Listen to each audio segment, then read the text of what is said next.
CA के लिए अभी लाने की क्या जरूरत थी? सारे जो विपक्ष के नेता हैं सब कह रहे हैं कि ये ठीक चुनाव के पहले नोटिफिकेशन लेके आए हैं। पहली बात तो सीए की जरूरत क्या थी और इसकी नोटिफिकेशन चुनाव के 2 या 3 महीने पहले? देखिए, मैं पहले टाइमिंग की बात करता हूँ जी। सारे विपक्षी दल, ओवैसी हो, राहुल गांधी जी हो या अरविंद केजरीवाल हो या ममता जी हो, ये झूठ की राजनीति कर रहे हैं। इसलिए टाइमिंग का महत्व नहीं है। भारतीय जनता पार्टी ने 2019 में अपने घोषणा पत्र में कहा है कि हम सीए लेकर आएंगे।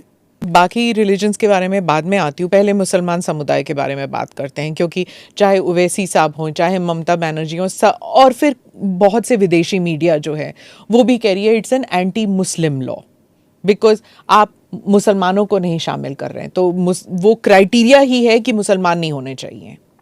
ऐसा नहीं है। आप इस लॉ को आइसोलेशन में नहीं दे सकते। इस देश का एक इतिहास है। 15 अगस्त 1947 को देश का विभाजन हो गया। देश 3 हिस्सों में बंट गया। वो बैकग्राउंड है। भारतीय जनसंघ, भारतीय जनता पार्टी हमेशा विभाजन का विरोध किया। हम कभी सहमत नहीं थे। इस देश का विभाजन धर्म के आधार पर होना ही नहीं चाहिए था, मगर उस वक्त किया गया। जब धर्म के आधार पर आप विभाजन करते हो और वहां जो अल्पसंख्यक है उन लोगों पर ढेर सारे अत्याचार हो, धर्म परिवर्तन कराए जाए, इनकी महिलाओं को अपमानित किया जाए, वो माँ बहन बेटी के लिए वो शरण में आए भारत की, तो क्या उसको यहाँ नागरिकता का अधिकार नहीं है? और स्वयं कांग्रेस के नेताओं ने आजादी के वक्त सैकड़ों भाषणों में कहा है कि अभी मारकाट चल रही है, अभी जहां है वहां रह जाइए, बाद में जब कभी भी भारत में आएंगे आपका स्वागत है। मैं उनको विनंती करना चाहता हूं कि आप एक्सपोज हो चुके हो, ये मत करिए। पूरे देश की जनता जानती है कि सीएए इस देश का कानून है, और ये 4 साल में मैं कम से कम 41 बार बोला हूं कि ये होगा, चुनाव के पहले होगा। अब क्या मतलब है टाइमिंग का सवाल करने का? और पाकिस्तान, अफगानिस्तान और बांग्लादेश के जो शरणार्थी है उनको नागरिकता देंगे। तो भारतीय जनता पार्टी का एजेंडा बहुत स्पष्ट है और वो एजेंडे के आधार पर हमें बहुमत मिला है। 2019 में ही ये बिल संसद के दोनों सदनों ने पार कर दिया। अब टाइमिंग का या पॉलिटिकल गेन या लॉस का सवाल नहीं है। अब विपक्ष तुष्टीकरण की राजनीति कर एपीसमेंट की पॉलिटिक्स कर वोट बैंक को कंसोलिडेट करना चाहता है। पॉलिटिकल गेन का मुद्दा नहीं है। भारतीय जनता पार्टी के लिए, हमारे नेता नरेंद्र मोदी जी के लिए, अफगानिस्तान, पाकिस्तान और बांग्लादेश से आए हुए करोड़ों शरणार्थियों को उनका अधिकार देने का मुद्दा है, उनकी वेदना से मुक्ति दिलाने का मुद्दा है, और उनकी 3 पीढ़ी को न्याय देने का मुद्दा है, जो कांग्रेस पार्टी ने कभी नहीं दिया। आप कह रहे हैं करोड़ों लोग यहाँ आएंगे, लेकिन ये पॉलिटिकल नहीं है, मतलब आपको कोई पॉलिटिकल फायदा नहीं होगा। लेकिन जो विपक्ष है वो कहती है कि आप एक नया वोट बैंक बना रहे हैं, बीजेपी एक नया वोट बैंक बना रही है अपने लिए। देखिए, विपक्ष को और कोई काम नहीं। उन्होंने तो सर्जिकल स्ट्राइक और एयर स्ट्राइक को भी बताया कि आपका पॉलिटिकल फायदा है, तो क्या हम टेररिज्म पर कदम न उठाए?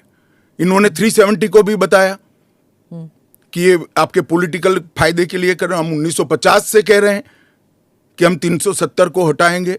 उनका हिस्ट्री है, जो बोलते हैं वो करते नहीं है। मोदी जी का हिस्ट्री है, जो भारतीय जनता पार्टी ने कहा है, नरेंद्र मोदी ने कहा है, वो पत्थर की लकीर है।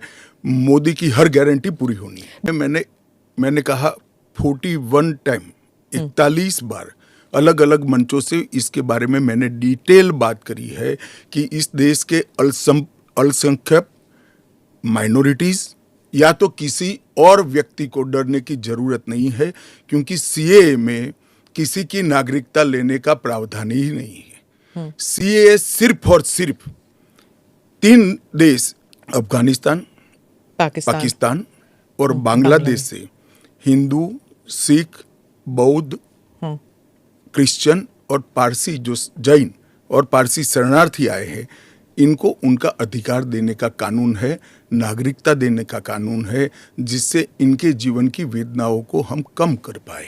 मैं परंतु बाद में इलेक्टोरल पॉलिटिक्स चालू हुई, वोट बैंक की राजनीति चालू हुई। अपीसमेंट के कारण वो वादा कांग्रेस पार्टी ने कभी पूरा नहीं किया जो आज नरेंद्र मोदी पूरा कर रहे हैं। सर, जो बाकी समुदाय, बाकी जो रिलीजन्स हैं, चाहे हिंदूज हैं, जैन हैं, बुद्ध हैं, सिख हैं, उन सबको तो मैं मानती हूँ, ठीक है, देवर रिलीजन्स बॉर्न इन इंडिया। नहीं, आंकड़े पर पारसी और अगर आप पारसी और ईसाइयों को ला सकते हैं, उन वो जो रिलीजन्स है, they were not born in India, तो अगर आप पारसी और ईसाइयों को ला सकते हैं तो मुसलमानों को क्यों नहीं?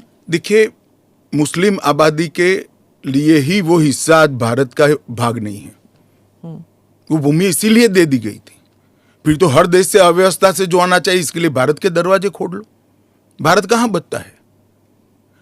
अखंड भारत के जो लोग हिस्सा थे और जिन पर धार्मिक प्रताड़ना हुई है, उसको शरण देना मैं मानता हूं हमारी नैतिक जिम्मेदारी है और हमारी कॉन्स्टिट्यूशनल रिस्पॉन्सिबिलिटी। और स्मिता जी, आप आंकड़े की गहराई में जाइए।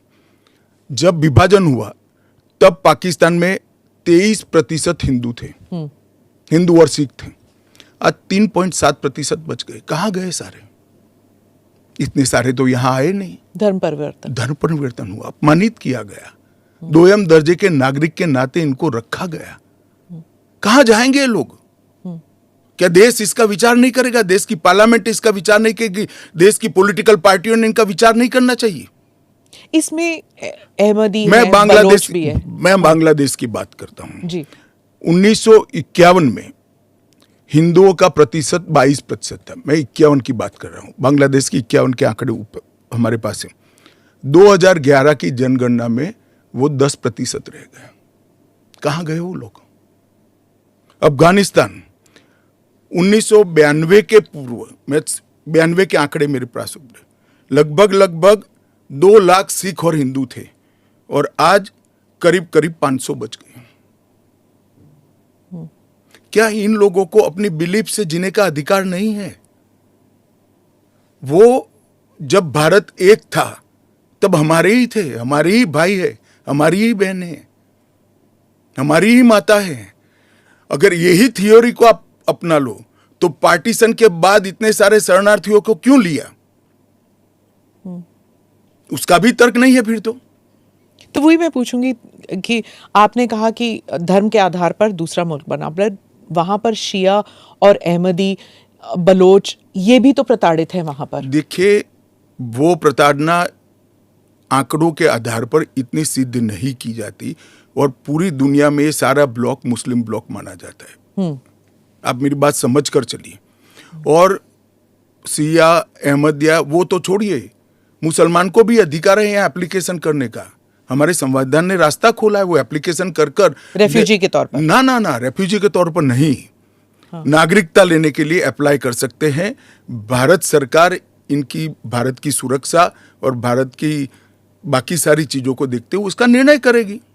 अच्छा, तो एक रास्ता किसी के लिए बंद नहीं है। अच्छा। ये स्पेशल एक्ट इसलिए बनाया है कि ये किसी भी वैध डॉक्यूमेंट के बगैर शरण में आए हैं, बॉर्डर क्रॉस कर आ गए हैं। तो अब आपने पोर्टल भी खोल दिया है, उसमें वो सारे डिटेल्स करेंगे। वो पोर्टल सुरक्षित है और अगर किसी के पास दस्तावेज नहीं है तो क्या अब वो ना नागरिक है, ना माइग्रेंट है, ना रेफ्यूजी है, क्या बन जाते हैं? देखिए, मैं आपको बताता हूं, जिनके पास दस्तावेज नहीं है इसका रास्ता हम बाद में ढूंढेंगे, परंतु जिनके पास दस्तावेज है वो मेरे एक रफ अंदाज से 85% से ज्यादा है। और कितनी देर लगेगी, क्योंकि उन्हें एक ओथ भी लेना पड़ेगा? हमने कोई समय मर्यादा नहीं रखी है। अच्छा, आराम से सब लोग एप्लीकेशन करें। मैं सबको अपील करता हूं, आप आराम से करिए। ये एप्लीकेशन देश की सभी भाषाओं में है। आपकी भाषा में आप डाउनलोड कर सकते हो, एप्लीकेशन कर सकते हो और आपकी समय की अनुकूलता से भारत सरकार आपको इंटरव्यू के लिए बुलाएगी और डॉक्यूमेंट की ऑडिट के लिए बुलाएगी। और वो फेस टू फेस इंटरव्यू होगा या फिर फेस टू फेस होगा? Face to face. Original document लेकर आना पड़ेगा। और अगर वो सेकंड जनरेशन रेफ्यूजीज है, मतलब अगर उनके बच्चे हो गए हिंदुस्तान में, 15 अगस्त 1947 से लेकर 31 दिसंबर 2014 तक जो भी आए हैं वो और उनके बच्चों का भारत में स्वागत है। ठीक।